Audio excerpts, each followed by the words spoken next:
ओम सर्वमंगल मांगल्ये शिवे सर्वार्थ साधिके शरण्ये त्र्यंबके गौरी नारायणि नमोस्तुते।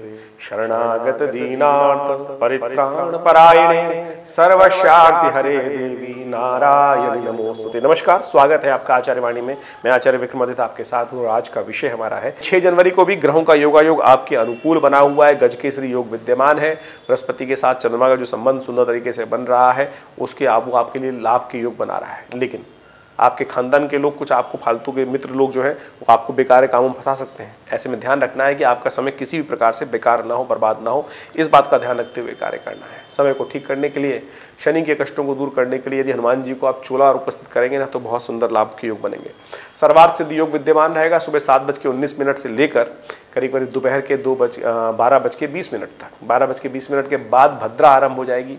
सर्वार्थ सिद्धि योग तो उसके बाद भी चलेगा, लेकिन वो मुहूर्त समाप्त हो जाएगा। तो भद्रा काल में कोई नया कार्य आरंभ नहीं करना चाहिए। 12:20 तक ही सर्वार्थ सिद्धि योग का लाभ ले सकते हैं आप। उसके बाद भद्रा रहेगी रात्रि तक। तो उस समय नए कार्य ना आरंभ करें, नए प्रोजेक्ट हाथ में ना लें, अन्यथा विघ्न उपस्थित होंगे बाद में अवश्य और फिर वो कष्ट दे सकते हैं। तो ध्यान रखते हुए काम करना चाहिए आपको। 7 जनवरी को बहुत सुंदर दिवस है। ग्रहों का परिवर्तन का योग भी है और साथ साथ उस दिन सफला एकादशी है। पौष के महीने की पहली एकादशी सफला एकादशी के रूप में उपस्थित हो रही है और ये समस्त प्रकार के कार्यों में हम चाहते हैं सफलता प्राप्त करें तो भगवान विष्णु के आशीर्वाद से सफलता का योग बहुत सुंदर तरीके से आप बना सकते हैं।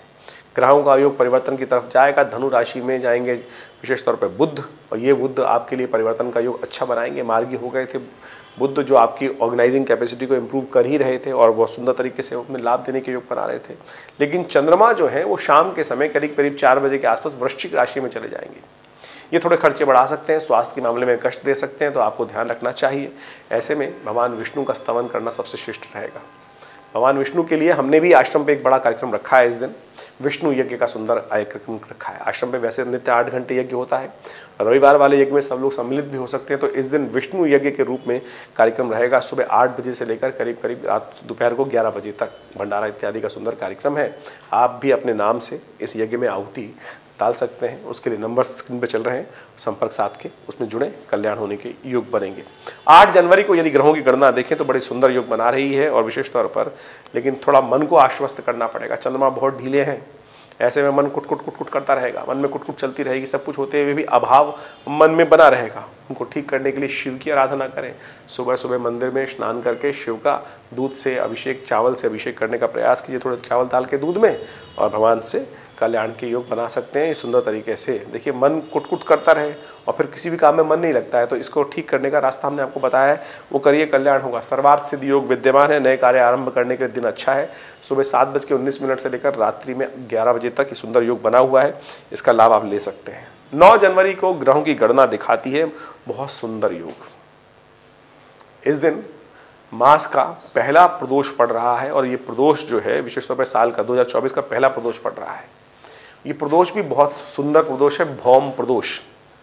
मंगलवार के दिन त्रयोदशी का योग पड़ गया है। पौष मास की कृष्ण पक्ष की त्रयोदशी, वो भी मंगलवार को, तो भौम प्रदोष का सुंदर योग बन गया है और ग्रहों का परिवर्तन का योग भी बन रहा है। और ये सुंदर योग जो है, कहा जाता है कि ऐसे में जब जीवन में ऋण से रास्ता ना निकल रहा हो मुक्ति का, तो आप सुंदर तरीके से कुछ खास प्रयोग करके लाभ ले सकते हैं। मंगल का ऋण मोचन एक स्तोत्र है, उसका पाठ कर सकते हैं।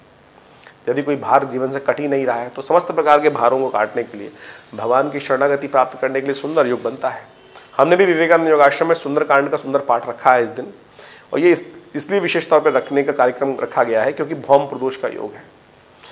विभीषण शरणागति आती है विशेष तौर पर, जो सुंदर कांड का पाठ किया जाता है। राम सत्य, जब हम जो रावण है विभीषण को लात मार के निकाल देते हैं, तो वो कहाँ जाते हैं? भगवान राम की शरणागति में। जब भगवान राम की शरणागति में जाते हैं तो कहा जाता है कि उनके समस्त कष्ट दूर हो जाते हैं और भगवान समस्त संपदा जो रावण ने अपने 10 शीश देकर इतना यत्न करने के बाद प्राप्त की थी, संकोच भाव से ही, सरल भाव से ही विभीषण को भगवान समर्पित कर देते हैं। तो सुंदर योग है। तो ऐसे में आप भी अपने जीवन में कष्ट चल रहे हैं तो तो सुंदर तरीके से इसमें सम्मिलित हों, सुंदरकांड का पाठ करें। और हमारे आश्रम में जो कार्यक्रम होगा शाम को 6 बजे से लेकर रात के 10 बजे तक कार्यक्रम चलेगा। भंडारे का सुंदर कार्यक्रम है। हनुमान जी का सिद्ध स्थल है, मनोकामना सिद्धि मंदिर है। हनुमान जी के सुंदर दर्शन कर कर, पाठ कर कर, हनुमान जी को चोला चढ़ाकर आप अनेक प्रकार के कष्टों को दूर कर सकते हैं। उसका सुंदर योग बन रहा है, तो उसका लाभ लेने का प्रयास कीजिए। ग्रहों का योग आपके लिए हमने बताया, चंद्रमा थोड़ा क्षीण है और ऐसे में मन के भाव को भी प्रशस्त करने के लिए बहुत सुंदर उपाय है, इसको करने का प्रयास कीजिए। एक बात का और ध्यान रखिएगा, 9 और 10 तारीख को ज्येष्ठ और मूल नक्षत्र विद्यमान है। ये मूल नक्षत्र है।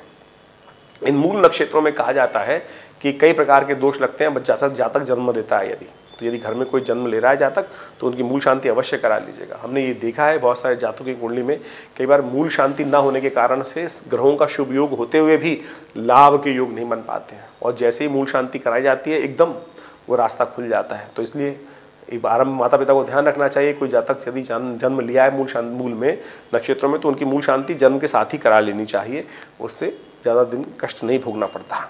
10 जनवरी को ग्रहों का योगा योग शुभ बना हुआ है आपके लिए। विशेष तौर पर हम बात करें तो महत्वपूर्ण परिवर्तन का योग बनेगा, सुंदर तरीके से आगे बढ़ने का योग बनेगा। बस आपको अपनी चाल में मस्त रह के काम करना है। जो भी आपके खिलाफ जाएगा वो भी बहुत दिन तक सस्टेन नहीं कर सकता है। तो ग्रह अच्छे हैं सुंदर तरीके से। बस एक बात का ध्यान रखिएगा, सुबह 9:22 तक भद्रा रहेगी, तो 9:22 तक कोई नया कार्य आरंभ ना करें, अन्यथा उसमें विघ्न उपस्थित हो सकते हैं, बाद में कष्ट दे सकते हैं। तो ध्यान रखते हुए कार्य करना आपके लिए अच्छा रहेगा। ग्रहों का योगा योग आपके जीवन में बहुत मार्ग उपस्थित करता है आपके समक्ष, वो चुनना आपके बस में है। ज्योतिष वो दिखाता है कि किस मार्ग पे हमें चलना है। तो यदि सुंदर तरीके से आप समझ लें तो बहुत सुंदर तरीके से कल्याण का योग होगा। तो ये सारे रहस्य हम आपके समक्ष उपस्थित करते हैं। यदि आपके मन में भी कोई प्रश्न है तो चिंता ना करें, फ़ोन नंबर्स आपके सामने हैं, आश्रम से जुड़ें, कल्याण होगा।